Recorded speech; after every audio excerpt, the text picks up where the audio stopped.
Aliás, pode ser a semana que vem já. Olha onde estava. 5 segundos. Mora. Olá, boa tarde.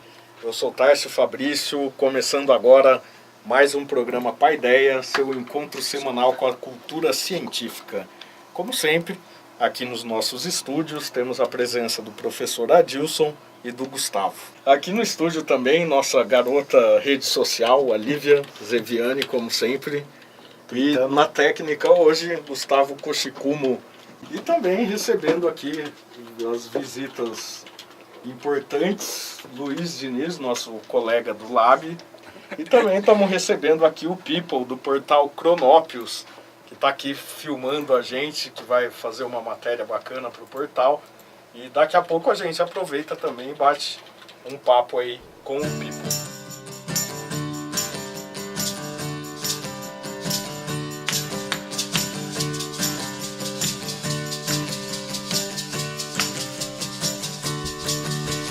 Paper lace and long sad days, sun shining on the pond.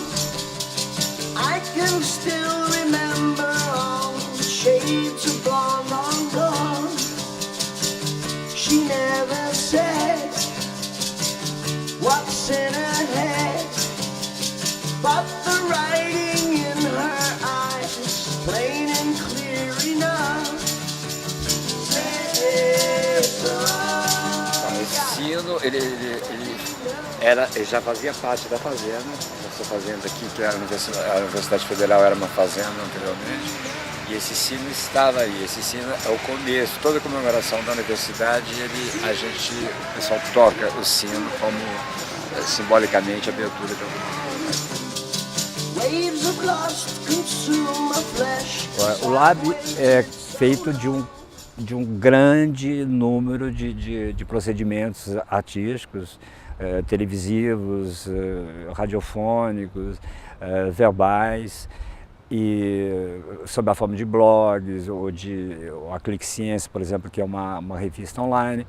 Mas digamos que o meu trabalho se situa de como é construído esse discurso, e se esse discurso realmente ele dá conta, né, do objetivo inicial, que é o de disseminar o conhecimento, a ciência, etc., para um público não conhecedor, digamos assim. Na semana passada, uma traquitana despencou do espaço numa cidadezinha do Maranhão, e aí o Gustavo prontamente viu essa notícia e já resolveu. Facilmente foi identificar que aquilo era a peça de um foguete. E aí existe uma base de dados que você pode consultar que te dá a previsão de reentrada dos objetos na atmosfera. Assim como já aconteceu recentemente com a Phobos Grunt, que a gente anunciou várias vezes aqui, com a UARS, com o Rossat, né?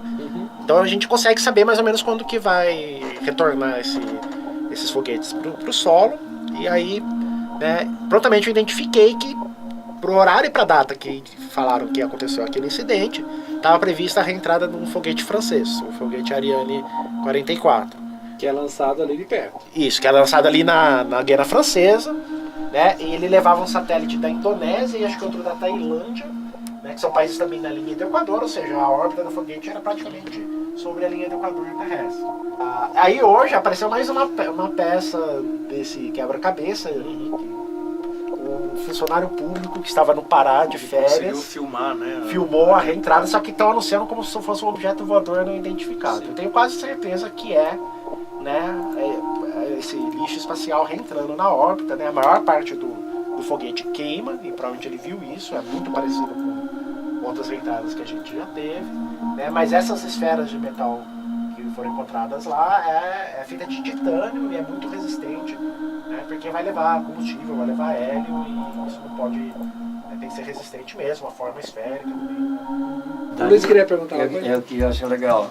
Daria para explicar mais ou menos o que seria neutrino, porque eu não sei, por exemplo.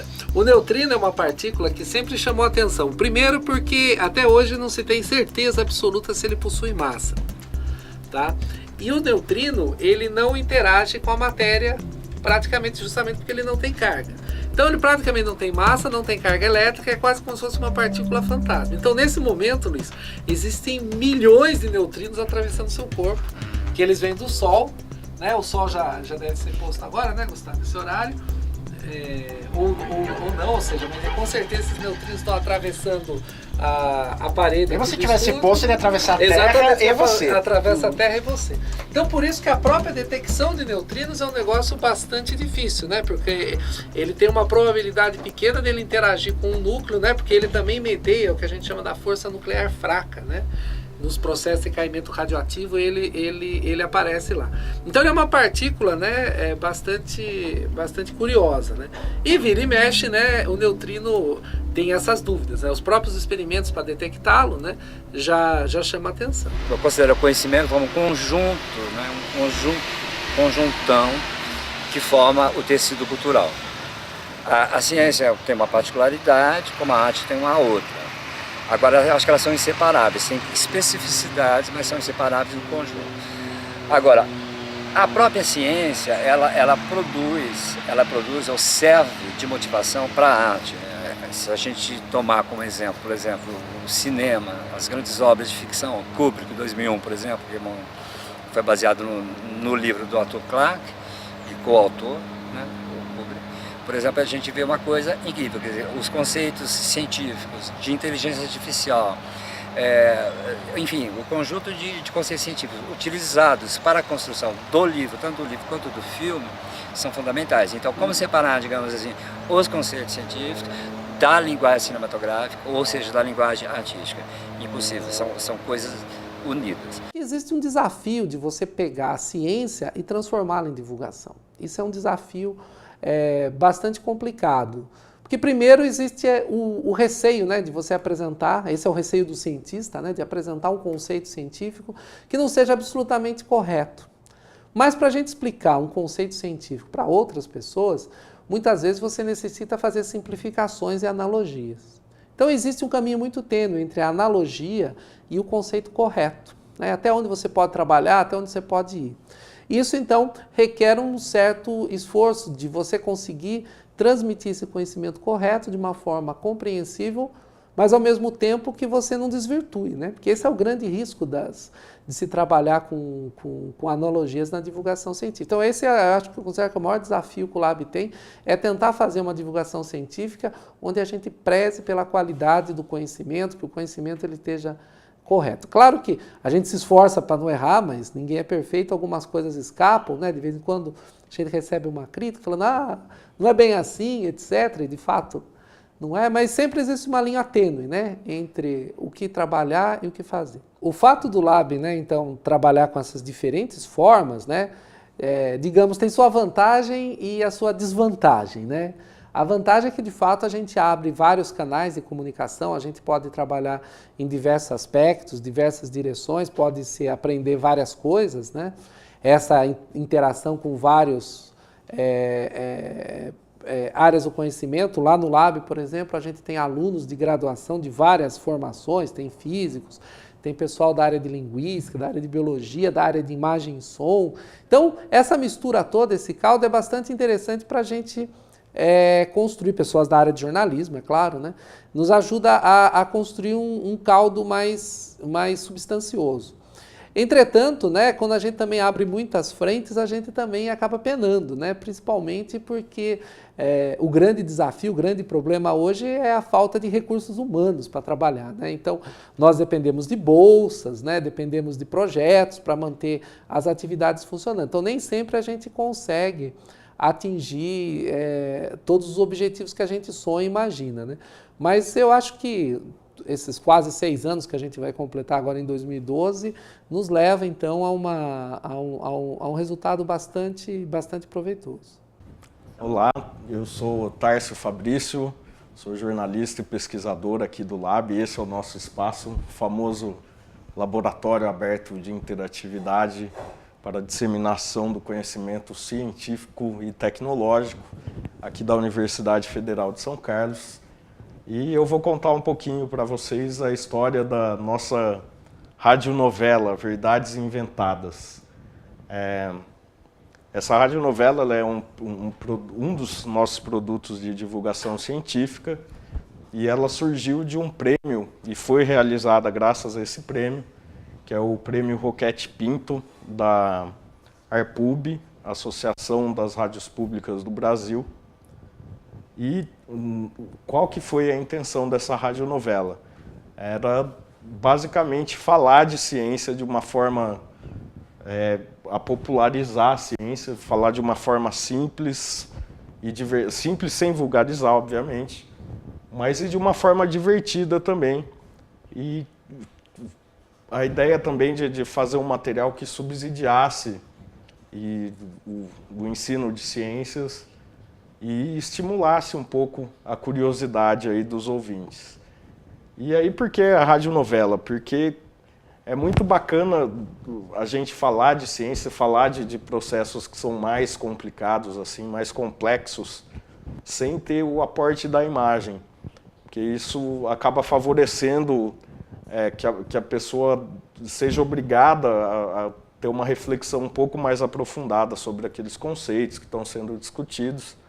E quando ela tem esse tipo de reflexão, consequentemente, ela está absorvendo muito mais desse conteúdo que está sendo passado para ela de certa forma.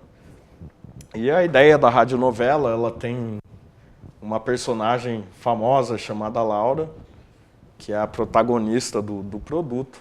E a Laura, ela vai, ao longo aí das suas aventuras, ela começa a se deparar com algumas questões científicas importantes, assim, e ela começa a imaginar como seria um encontro com alguns cientistas que acabam ajudando ela na resolução de alguns problemas. Então, nessa brincadeira, ela, com a imaginação dela, viaja, conhece o Darwin, conhece o Einstein, conhece o Kepler, vários outros nomes da ciência. Ela vai parar na Bolívia, no laboratório do César Lattes, é um episódio bem divertido.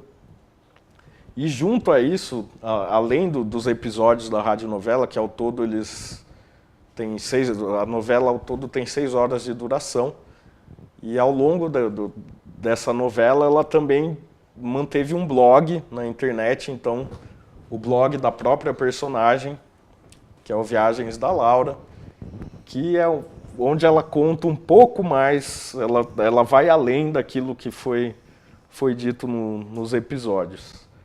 E aqui no blog, além disso, dá para baixar aí os episódios da radionovela. E foi um produto feito com muito carinho e que teve um retorno bem bacana para a gente, que ele foi utilizado por alguns professores em algumas escolas para discutir aí os temas científicos e, curiosamente, rodou o mundo, assim, né? A novela tem ouvintes até no Japão, a gente ficou sabendo recentemente, e de pessoas que não são falantes nativas de português, que estão utilizando até a radionovela para aprender melhor a língua portuguesa. Então é um produto que enche a gente de orgulho e a gente já tem planos aí para uma próxima temporada da Laura mais velha agora, entrando na universidade com umas aventuras mais complexas.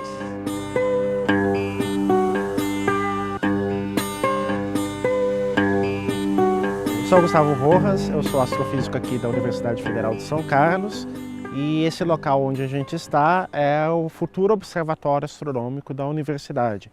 Ele está em fase final de construção, essa estrutura que vocês estão vendo aí com essa lona azul é a cúpula, né, da onde vai estar armazenado o telescópio. Nós temos aqui planejado o instrumento principal, é um telescópio refletor, modelo Schmidt-Cassegrain, de 30 centímetros de abertura, que vai ficar instalado, né, permanentemente no pilar, e a ele vão estar acopladas câmeras CCD, né, câmeras digitais, para fazer a imagem, né, dos planetas, das estrelas, das galáxias. E o grande diferencial desse observatório aqui para outros que existem em universidades é que ele vai ser possível de ser operado remotamente, ou seja, as escolas e instituições que têm interesse em utilizar esse observatório vão poder operar o telescópio pela internet. Então toda essa construção, inclusive a cúpula, né, que está para ser instalada, ela já foi, né, planejada para ser controlada por computador à distância. A gente tem esse privilégio, nós os astrônomos, de lidar com um assunto que desperta a curiosidade de praticamente qualquer pessoa, né, e de que esteticamente é uma ciência, né, muito bonita, porque as imagens que os telescópios proporcionam, né, os telescópios profissionais e mesmo os telescópios amadores, é uma coisa que encanta muita gente, né? A pessoa não pode, né, entender nada de astrofísica, de evolução química das galáxias, de nucleossíntese estelar, mas ela vê uma foto de uma nebulosa, né, de uma estrela que explodiu, de uma estrela que vai se formar, e ela fica maravilhada com aquela figura bonita.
Por exemplo, todas as manchetes eram o Einstein estava errado. Exato, e mesmo que os neutrinos viajem mais rápido que a luz, o Einstein não estava errado. Dado que, por exemplo, para fazer o experimento, você usa GPS, e o GPS, para funcionar, precisa ser calibrado de acordo com a teoria de Einstein. Né? Então, ou seja, o Einstein não estava errado, ele poderia estar incompleto. Como o Einstein não mostrou que Newton estava errado, o Einstein mostrou que Newton estava incompleto, né, em alguns aspectos. Então esse é o detalhe, né? E a história de derrubar o Einstein tem sempre alguém querendo fazer isso. As pessoas sempre falam, é teoria, ainda não foi provado, né? Mas não é teoria nesse sentido, né? As pessoas, claro, quando a gente chama de uma teoria, é um modelo científico. No caso da relatividade, tem mais de 100 anos de experimentos, né? Como eu estava comentando, o GPS é uma tecnologia que funciona com isso. Você produz o LHC usando as equações da relatividade para calcular os desvios das partículas lá, então não funciona aquilo lá, então, ou seja, não é que, peraí, o negócio funciona, isso funciona muito bem, muito sobreviveu bem. a todos os testes que já foram bolados, também. Inclusive na astrofísica. É, a astrofísica, né? Tem a periéria de Mercúrio, as lentes gravitacionais, né? O efeito Shapiro, que é de atraso da rotação do pulsar, né? Tudo isso é calculado com base nas previsões de Einstein, e acho que o que está faltando é a detecção final das ondas gravitacionais, e acho que isso a gente vai ver acontecer daqui a não muito tempo.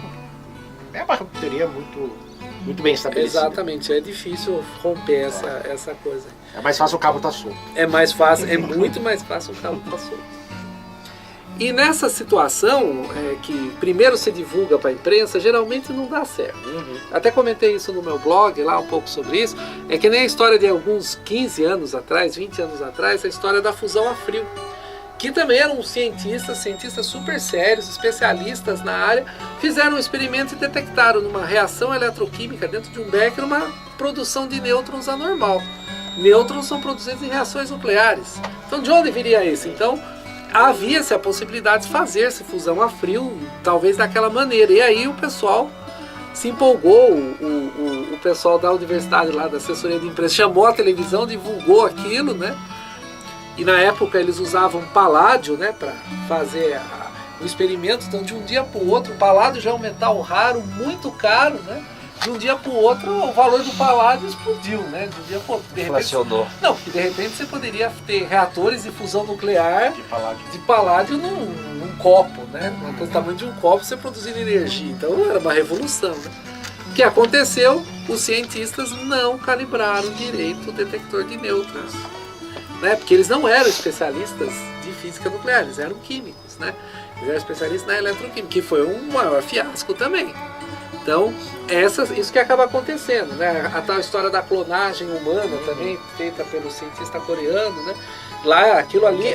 Aquilo sim foi uma É, fraude. exatamente. Ali é fraude, não é que nem esses outros dois casos que a gente menciona. São erros. São erros. Aquele é fraude que o cara tem tanta certeza que ia fazer o experimento da clonagem humana que publicou antes de fazer o experimento. Certo?